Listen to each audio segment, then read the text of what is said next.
Hey, to all the real estate professionals out there, I want to let you know the Buyer's Mind is sponsored by Homebridge Financial. Homebridge loan officers are experts in new home financing, and they bring sales ideas and strategies and market intelligence and programs that will help sell homes. To learn more about that, go to builder.homebridge.com. Homebridge Financial, home financing made easy. Would you consider yourself a creative sales professional? You certainly should feel that way. Let's talk about how to boost the creative energy on today's episode of The Buyer's Mind. Well, welcome everyone once again to another episode of The Buyer's Mind. I am your host, Jeff Shore, and today we've got the great privilege of spending time with one of our friends, Mr. Jeffrey Gitomer. If you don't know who Jeffrey Gitomer is, boy, you got to get out from underneath that rock you've been hiding under. So many books I can't even mention. My favorite, probably Sales Manifesto. Easy to read, but very, very powerful. And one of the things that I love about Jeffrey is that he does not pull any punches, right? He believes, I don't know that we have enough people in our lives, certainly in my life, that will really just tell you how it is in an unfiltered way. So this is the idea that there's a simplicity to that when we have very, very real conversations as we're going to have with Jeffrey. But I just want to challenge you to think creatively about your job. So often we get stuck in ruts, right? We do the same thing the same way because that's what we've always done. Might very well have been trained that way or mentored that way somewhere along the lines. But what does creativity look like? What does it take just to get outside that bubble where we do things the same way and think differently? That's going to be particularly important when we think about follow-up. There it is, follow up and close the sale. We want to think about how we follow up, what that looks like. But if you're going to be great at follow-up, you need to think creatively. One of the most creative thinkers that I know, Mr. Jeffrey Gitomer. All right, welcome back to The Buyer's Mind, the one, the only Mr. Jeffrey Gitomer. Jeffrey, you're reaching us from Charlotte today, are you? I am in Charlotte, North Carolina, where I have been homebound for the last almost 3 months, with the exception of taking a drive to the beach, Wild Dunes, South Carolina, if you want to know where I hang. It's like a beach, only better. I calculated that it's been 25 years since I had gone 4 months without a plane ride. Do you miss it? Do you miss being in the air? No, my goal this year is not to be an executive platinum on American Airlines for the first time in 20 years. Yes. Yeah. Not to and it'll be my last time ever for being one. Yeah. Although I have to tell you, I told my wife recently, I think I'm going to go. I haven't golfed in a long time. If somebody asked me to golf, I think I'm going to golf. She was like, yes, go golf, please go golf. So yeah, I think I've heard it on that side of things. How far are you away from Torrey Pines? Oh, that's Southern California. We're Northern California. That's 500 miles. Yeah. Oh, beautiful though. I played it. It is stunningly gorgeous. Best public course in America. And really reasonably priced too. Yeah, absolutely. Yeah. Let's talk about kind of what's going on. We've been through an awful lot here in the last several months, but even at the time of this recording, we're getting a little resurgence right now. And, early on, what did we find? There are a lot of salespeople who are concerned about being tone deaf, trying to sell when there's a global pandemic going on. And at some point, you need to figure out how to just friggin' get back on the horse. Now we're seeing this resurgence. Do you have any sympathy or empathy at all for people who are like, boy, I got to be sensitive about how I approach this right now? Or do you just look at it and say, just come on, just do your job? I think that there is a modicum of sensitivity that has to exist in order to be able to make what I have always referred to as emotional engagement. Yeah. Like if you're selling, for example, you're in real estate, correct? Mm. It's our primary business. We do a lot of others, but that's our primary business. Yeah. If I'm going to sell somebody a home, I'm not. If you say I want to buy a home in Charlotte, I'm not going to say, do you have a home to sell? Do you have a mortgage right now? Mm-hmm. And what's your payment? Have you ever missed a payment? Like, goodbye. Well, I'm just trying to help you. No, dude, you're trying to qualify me. Mm-hmm. I don't want to be. Yeah. Don't qualify anybody. So, I would like to say, tell me about the bedroom that you grew up in. Now that's a flood of memories. Yeah. And I'm going to walk into what was formerly called Prince or the master bedroom. and say, this is the master bedroom at 16 by 9. I'm going to go 16 by 19. I'm going to say, no, I think you're lying to me. Let's get a tape measure out. Rather, the salesperson, and real estate salespeople already know everything, as you well know, could ask, where will you put the television? Yeah. Or to the woman, will all your clothes fit in this closet? Yeah. Because if it doesn't, you're out. Right. So I'm going to engage people as a salesperson without engaging people as a salesperson. Yeah. I'm going to engage people as a human being. All right. So let me ask you this, because this is something that I've talked about a lot, just from the perspective of, well, what I teach is very simple. If most salespeople are so consumed with what people are moving to that they neglect what they're coming from. And if you understand what they're coming from, then what they're moving to is going to roll out right in front of you. Agree, disagree? I totally agree. And it's all a matter of knowing the history. Yeah. And if you just know 3 months prior history, you're going to be okay. Yeah. Yeah. This particular thing. So I've been doing a Facebook Live every morning at 9:59 a.m. East Coast time for the last 75 days. Yeah. It gets thousands of views. Right. People join. I can't believe who joins. But the bottom line is this. As a result of that, I created a course called The New Normal. And in that new normal, because we're never going to go, quote, back to work. We're going to go forward to work. Look what we're doing right now. The virtual reality is upon us, and it is never going to go away. Right. Video is not going to give way to anything. Virtual is not going to give way to anything. Half the sales calls are going to be made virtually, and travel budgets are going to be cut in half for salespeople, whether you're in a car or in an airplane. It's a period. Yeah. Mm-hmm. So what I've said to salespeople is, listen, if you're reluctant about making a virtual sales call, get over that. Yeah. Because if you have to drive 100 miles to Cleveland or fly 200 miles to Dallas to make one sales call, you're an idiot. Yeah.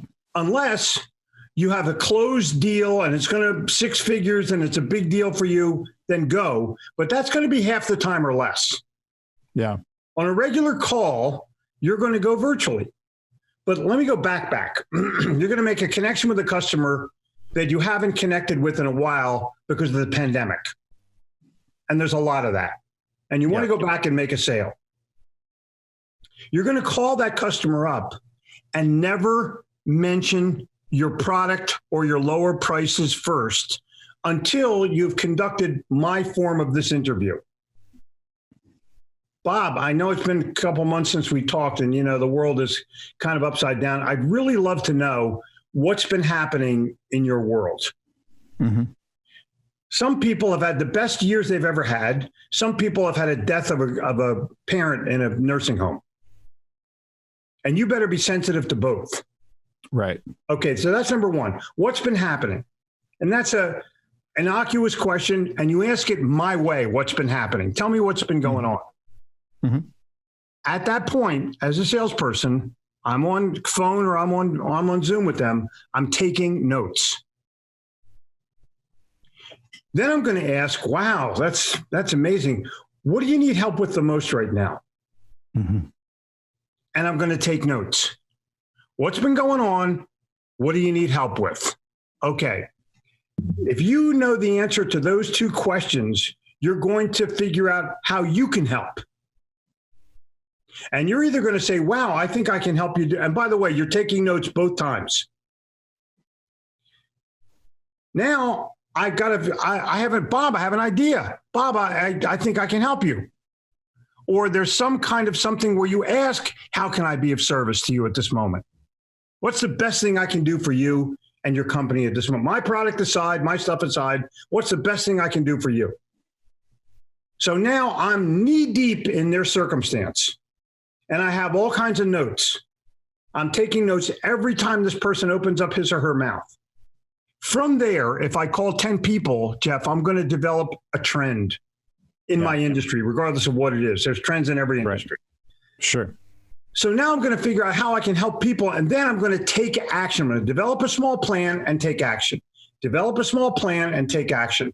so that this person knows that I'm a value provider, not a sales guy with my lowest prices ever. Right. When it's time for this person to buy, he or she will tell me.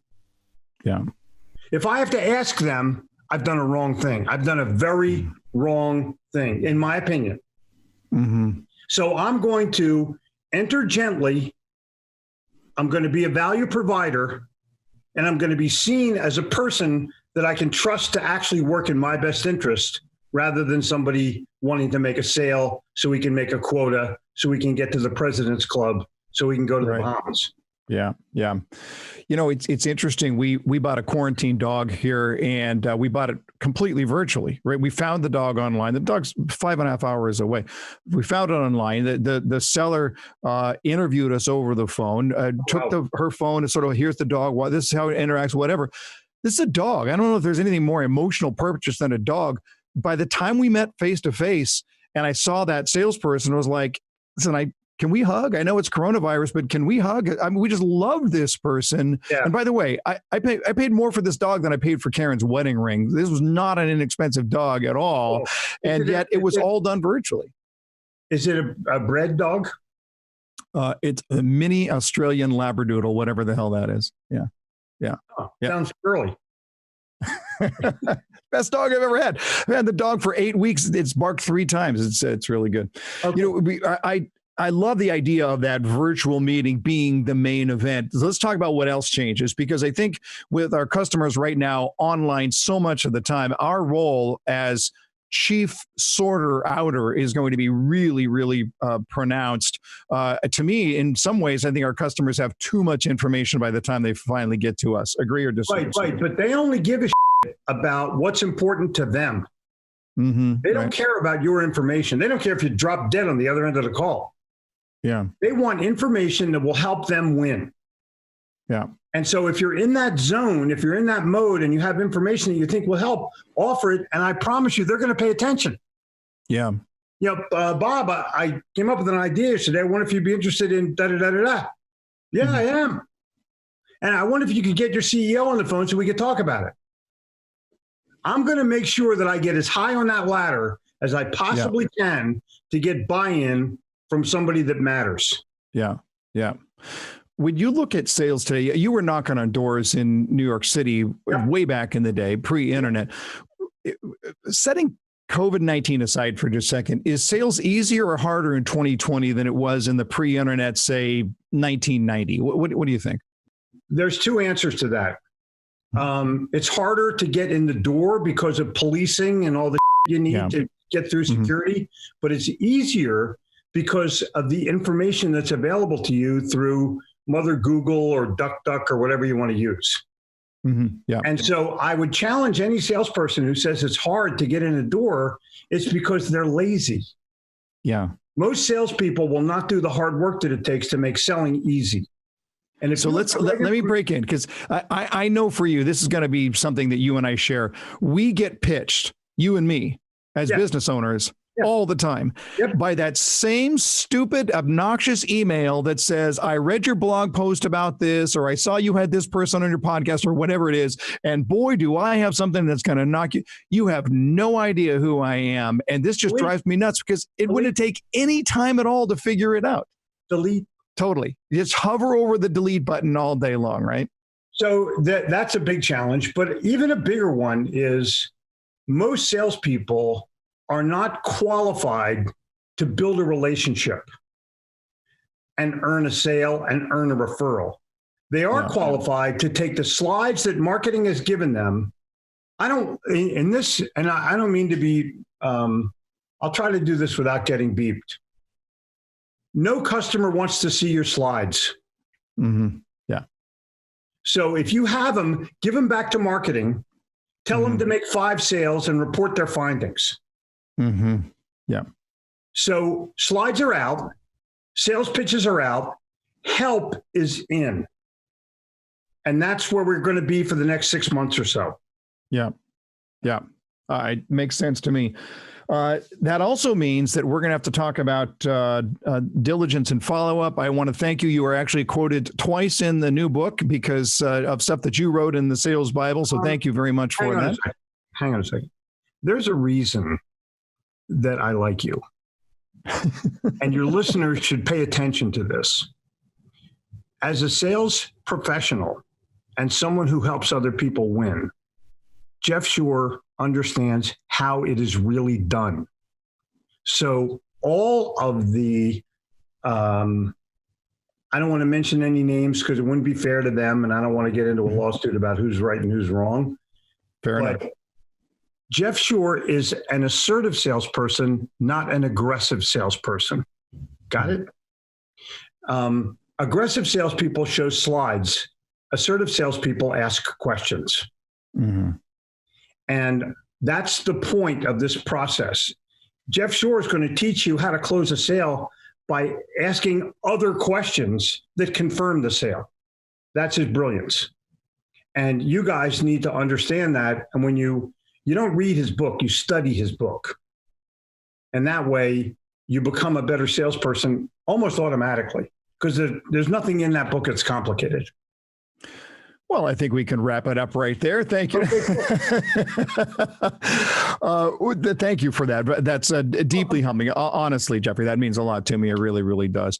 When you look at the idea of follow-up and why so many salespeople quit when they hear not yet, or they don't interpret no as not yet. Right. They just hear no and they think that they're done at that point.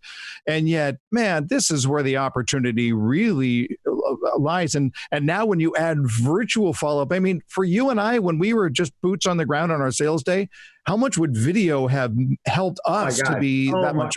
Can you imagine? Phone calls, there was no email. Yeah. How many times did I duck into a phone booth in New York City with a dime or a quarter to be able to make a phone call to somebody? That's a whole lot, and had to wait or stand online because there were too many people in front of me. Anyway, this is what salespeople don't understand about follow-up. Mm-hmm. You have an account, you have a manager or a boss or somebody, and he tells you you have to do 5 follow-ups a day and then walks away and doesn't tell you how. Mm-hmm. And my version of how is, if there's no reason for me to call you other than asking for money, then don't do it. But I'll go back to my hard work thing again. And at night, while you're drinking beer and watching some stupid ass movie on Netflix, you might want to go to Mother Google and try to get an idea or something of value that you can say to that customer so that when you call them or when you email them, it's in favor of them, not simply a request from you. Yeah. That's the deal. It's either a value follow-up or a value follow-through, or shut the hell up and let your competition win it on price. Yeah, this is the key theme to the book that I just wrote on this, Follow Up and Close a Sale. It's just serve and serve and serve and serve and serve. And if you have nothing to serve, don't make the call. If you can't add value, don't make the call. But it's not that difficult to add that value. My concern is that I think we're half and half here. Half the time we don't know how, which you just said. Managers tell us to do it. They don't show us how. And then part of it is just the chicken factor. I'm just scared to make that call. They don't want rejection. That's okay. Yeah. I respect that. But let me throw something at you that's kind of a nuance that I think you might use in the future, because the world adds value. I'm a value provider. I'm a value giver. I'm a value first person. I don't add it, I give it. And I think that if a salesperson understands that the value add proposition that they got from their marketing department only takes effect after someone purchases. If I give you something that's value driven, then I'm doing something before the sale happens so that I can earn the sale. And that's a very subtle thing, but it's so valuable that salespeople overlook it. You can immediately differentiate yourself. You can immediately create some kind of a competitive advantage, however small it is, simply by being a value provider rather than a value adder. Yeah. I love it. I love it. I love it. I want to respect your time, but I'm going to fire off a few rapid fire questions. Let's get to know the real Jeffrey Gitomer, one sentence at a time. Ready? 4 daughters, 4 granddaughters. Next question. By the way, we're tied in the granddaughter count. Okay. I'm at 4 as well. There you go. All right, here we go. What time do you start your day? Somewhere between 5 and 6. Okay. Mac or PC? Mac, of course. Since 1984. Yeah, there you go. Your favorite vacation spot? Wild Dunes, Paris, France, anywhere in Europe after that. Yeah. And after that would be Wild Dunes, South Carolina. Okay. All right. Cats or dogs? Dogs, but cats are close. All right. Fair enough. Significant pet peeves? Stupid people. We'll not get into the conversation about government that we had off the air, will we? Nope. Backstage pass to any concert ever. Who's the band? Beatles. Oh, maybe Pink Floyd with the original band. Okay. All right. Fair enough. If you had to live abroad, where would that be? Paris. Paris. Okay. Yeah, all not right. even. All right. I mean, it's not even, it's bread in the morning, it's cheese, fresh fruit, dinner, it's museums, it's culture, it's wonderful. Yeah, you can't miss it. You can't miss it. No. All right. There you go. Now, while we have you on the line here, give us a quick tour of your background before we let you go here. Most people don't get to see this shot. They see you in studio. Most people don't get to see this shot. So give us a quick tour. What's important over your shoulders? Over my shoulder is an autographed album cover by Jeff Lynne, who's a personal friend of mine from Electric Light Orchestra. They are the most fun I've ever had in rock and roll. Love it. The original Dr. Seuss poster, war bonds from the Second World War, autographed picture of Muhammad Ali, my Mariano Rivera, autographed picture to Jeffrey from one closer to another, Larry from the Three Stooges. Of course, you have to have a Larry. My daughter at the top. That's Santa Claus. Yeah, Edmund Gwynn. And my daughter at the top there, she sent me this for my birthday. It said, "Today's special. Take it or leave it." I love work. And this is really, it couldn't be any better. The chicken, asking another chicken, and by the way, why did you cross the road? An autographed thing from Chuck Jones, a Bugs Bunny, and my G light. That's love it. And behind me is all kinds of stuff. It's just too much. Including a very special football. Tell us about the football. Oh, I just happen to have, and by the way, this was given to me by a customer at the end of one of my seminars. Yeah. Autographed Super Bowl 52, a game used football, autographed by Nick Foles. There you go. And when the Philadelphia Eagles crushed the New England Patriots, it wasn't even close. That's right. The one name that still causes Tom Brady to lose sleep right there, Nick Foles. So. Oh, yeah, totally. Yeah. And we didn't beat him. We beat the crap out of him. Yeah. Love it. Love it. Hey, Jeffrey, thank you so much. Thanks for all you do to make salespeople great. And we're going to put this on the show notes, but go to thenewnormalcourse.com, thenewnormalcourse.com. And Jeffrey moved very, very quickly to make sure that you are very, very well equipped to handle what the world has to offer right now. What does virtual selling look like? This is a train that's already left the station. You better run to catch on now. You cannot afford to get left behind, or you're going to be thrown on the scrap heap, which quite frankly might be appropriate. So get on board. In the New Normal course, I explained to you why you do not do virtual sales calls in front of your unmade bed. that alone worth the price of admission. Jeffrey, thanks for being on the Buyer's Mind as always. Thank you. It's a pleasure. All right, there you have it. And I just love that conversation. And for those of you looking at it and saying, boy, is it really that easy? Well, look, it's the question of intentionality. If you can slow down a little bit, not just abdicate your follow-up efforts over to the CRM, but just to get creative. You heard what Jeffrey said just about, boy, if I were that writer, that ghostwriter, what I'd do? I'd send a quote every single day. That's the type of thing we're looking at. As long as your follow-up adds value, you're not going to offend your customer.